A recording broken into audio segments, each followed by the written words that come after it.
Something quiet has been happening beneath the surface of modern life, so quietly that most people missed it until the effects were impossible to ignore. Men have pulled back, not a little, not halfway, not selectively. They have withdrawn from approaching women entirely, as if someone flipped a cultural switch and the instinct that once drove human courtship suddenly lost its voltage. Women are looking around wondering where the attention went, why the social energy feels drained, why the interactions that used to be normal now feel rare. And men are acting with a kind of strategic caution that would have seemed exaggerated 20 years ago, but now feels like basic survival. The strange part is this: the withdrawal has nothing to do with desire. Men still want connection. They still feel attraction. Their biology hasn't changed. What has changed is their cost-benefit analysis. A generation of men has quietly realized that approaching a woman isn't just a social risk anymore.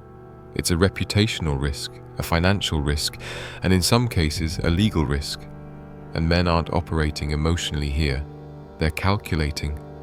They're studying what has happened to other men, absorbing the stories, watching the consequences, and concluding with unsettling clarity. This is dangerous. It used to be simple.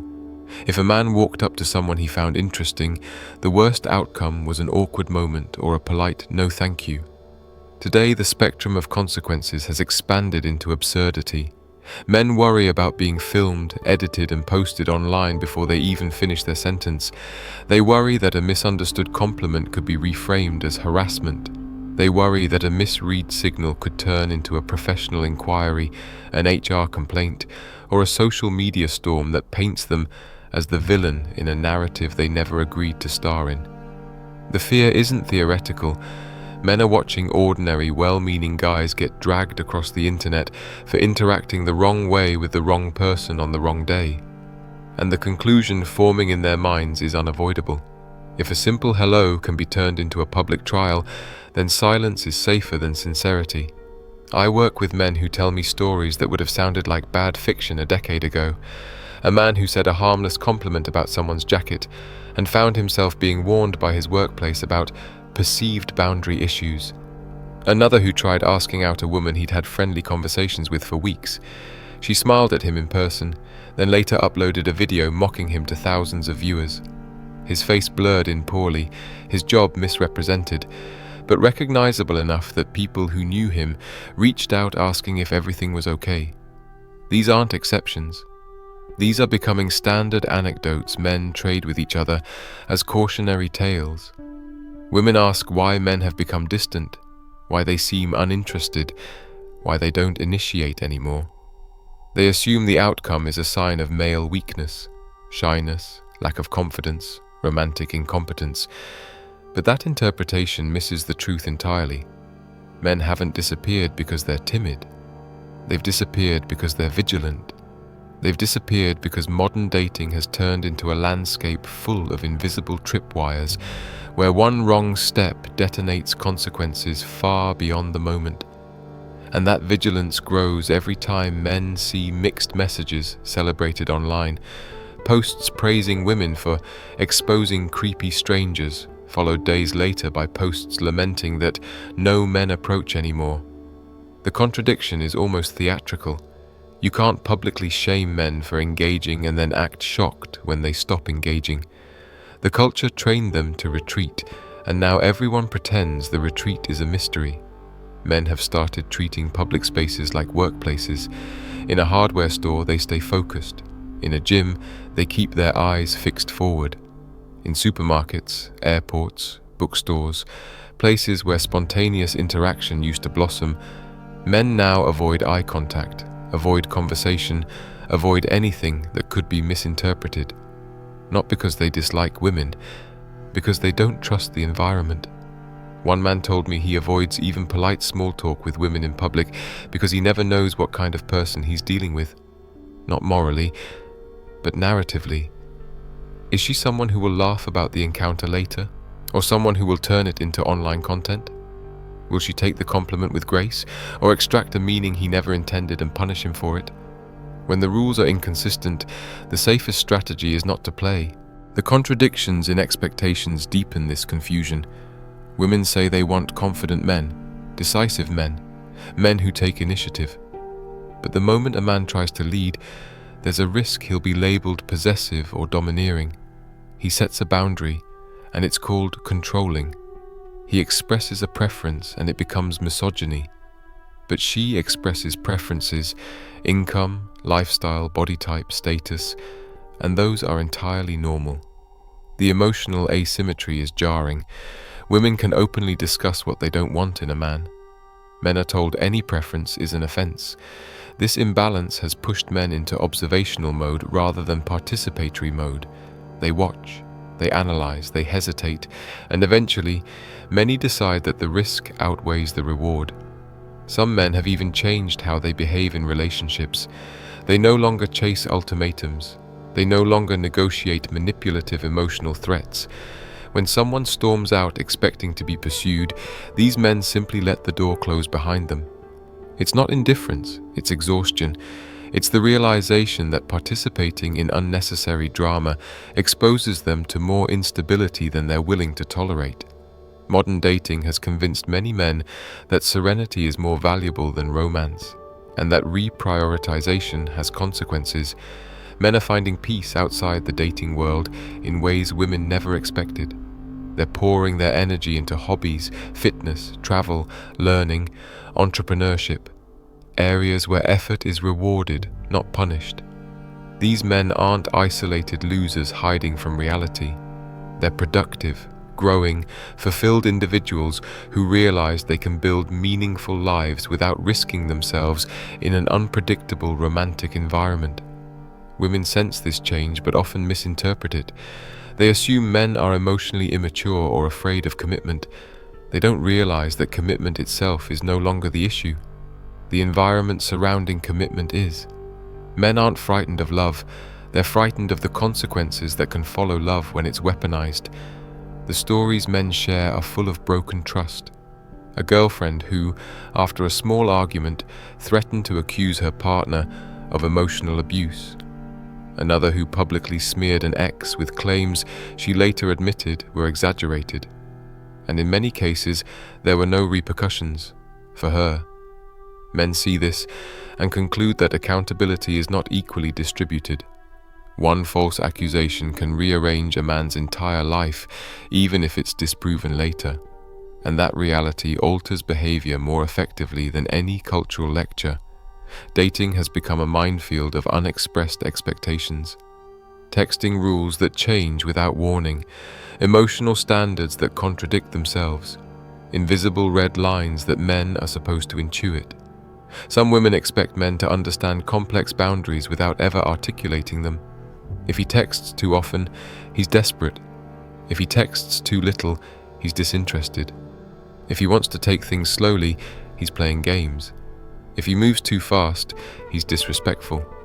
Men are told to be authentic, but punished if their authenticity doesn't match her fantasy. Over time, men learned that the easiest way to win this game is to avoid stepping onto the field at all. Men are also observing the financial risk embedded in modern relationships. Divorce laws, custody dynamics, alimony structures, these things matter. Whether or not women want to hear it, many men look at the stories of other men losing access to their children, paying extraordinary legal fees, or watching decades of savings dissolve, and they decide that the risk is unacceptable, especially when the dissolution of the relationship doesn't require abuse or betrayal. Sometimes, simply not being happy anymore is enough to trigger consequences that reshape a man's life forever. Why would any rational man approach a stranger for a date when the pathway ahead includes such potential volatility? Even good women, women who would never harm a man, are affected by this climate. Men can't tell who is who ahead of time. Danger and safety look identical at first introduction. Men have learned to treat interactions with caution because they cannot predict which encounter will lead to connection and which will lead to chaos. Some women try to shame men back into the dating world. Statements like "real men take risks," as if masculinity is measured by how willingly a man exposes himself to danger. But shame loses power when it tries to override survival instincts. Men aren't opting out because they're fragile. They're opting out because they've concluded that self-preservation is more important than social approval. Confidence doesn't prevent false accusations. Charm can't undo reputation damage. No amount of courage counteracts a phone camera and an angry stranger with a platform. Shaming men no longer works because the cost of playing the old script has become unrecognizable.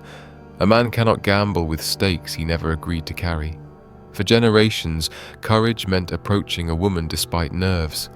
Today, courage is recognizing when the environment has shifted so dramatically that the old rituals no longer apply. Men aren't refusing to participate out of fear. They're refusing because the rules now punish the very initiative they were once praised for. A man used to worry about embarrassing himself.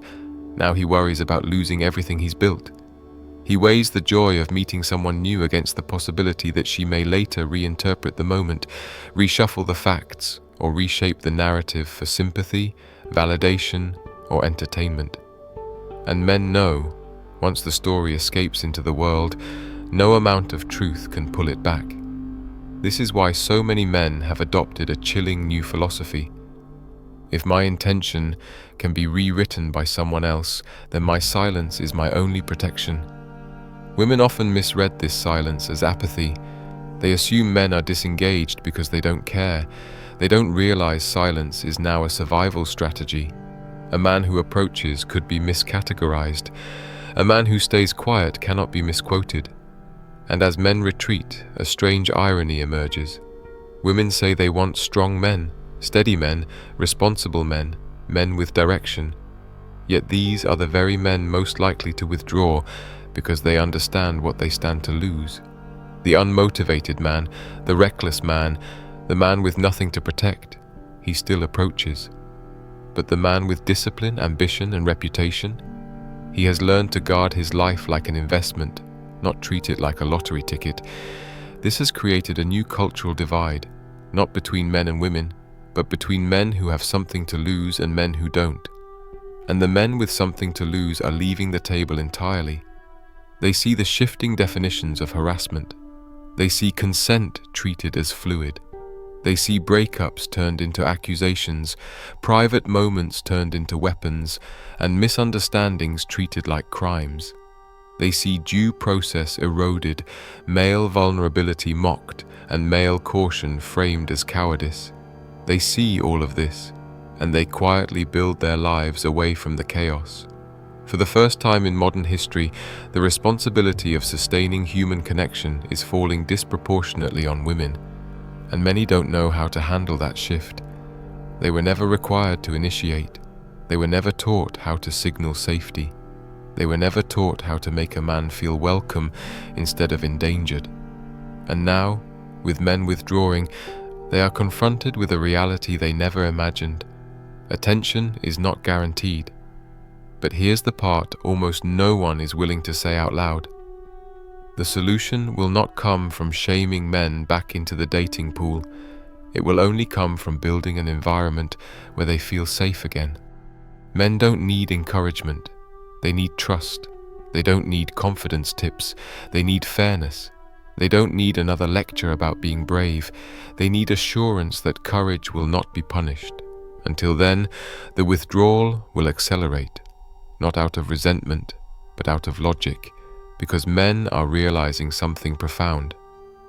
Peace is a currency, freedom is a currency, and modern dating demands both as payment. Many men simply can't justify the transaction.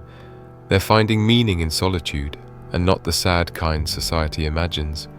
They're rediscovering parts of themselves they lost when they spent years trying to meet expectations that always moved, always expanded, always turned every gesture into a potential liability. Their hobbies grow, their finances improve, their mental health stabilizes, they sleep better, they train harder, they build friendships that feel loyal and uncomplicated. These men aren't failing at dating, they're succeeding at life. Without dating. And this terrifies the culture because it proves something uncomfortable. When men stop chasing, the entire system collapses. Dating apps lose revenue. Nightlife loses energy. Content creators lose storylines. Retail loses its most reliable demographic. And women lose the one advantage they never realized was temporary, the guarantee of pursuit. A generation of young men is growing up watching all of this unfold. Boys who once might have dreamed of love now watch their older brothers lose careers, lose custody, lose dignity, lose everything because they trusted the wrong person in the wrong moment. These boys learn early that interest is a liability and distance is protection. And once that lesson roots itself in a generation, reversing it is nearly impossible. So where does that leave us?